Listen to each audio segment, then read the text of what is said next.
तर उद्याच्या मोर्चात सहभागी होण्याचं ढाकणे बाप लेकाकडून आवाहन करण्यात आलेलं आहे। सतीश भोसलेला अटक न झाल्यानं उद्या शिरूर बंदची हाक देण्यात आली आहे। सतीश भोसलेवर कडक कारवाई व्हावी अशी मागणी महेश ढाकणे यांनी केलेली आहे। आम्हाला पैशाची मदत नको, फक्त संरक्षण द्या, असं देखील दिलीप ढाकणे यांनी म्हटलं।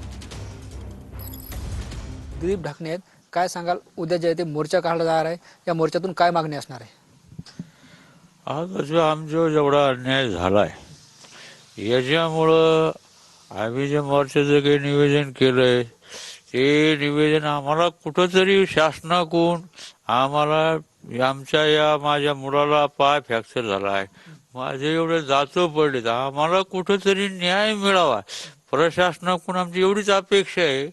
त्याच्यामुळं उद्याच्या मोर्चाचं हे आक्रोश मोर्चा म्हणून त्याचं निवेदन केलेलं आहे। फक्त वन्य प्राण्याच्या त्यांचा जीव वाचवण्याकरता ज्यांनी आमचा जीव घेतला तरी आम्हाला प्रशासनाने सहकार्य करावा। आमच्या कुटुंब भयभीत झालंय। आमचे मुख्यमंत्री असतील त्यांनी पण आमच्या कुटुंबावर सहकार्य करावं, आम्हाला संरक्षण द्यावा, आमची एवढीच मागणी आहे। आम्हाला कुठल्या राजकारणात आम्ही त्याच्यातले नाहीत। आणि याच्यावरती ह्या सतीश भोसलेवरती उर्फ खोक्या याच्यावरती हा कडक आणखीन जे काही कलम जे लागायचे ते तात्काळ लावणे गरजेचं आहे। आणि त्याला जितक्या होता होईल तेवढं प्रशासनाने लवकरात लवकर अटक करावी ही आमची मागणी आहे। आणि पहिली गोष्ट म्हणजे आम्हाला इथं राहण्याची भीती अशी निर्माण आहे की ते कधी येतील आणि काय करतील हे सांगता येत नाही। त्यामुळे प्रशासनाने आम्हाला याची पहिली तर आम्हाला पूर्ण प्रशासन याचा जबाबदार आहे आम्हाला काही झालं तर।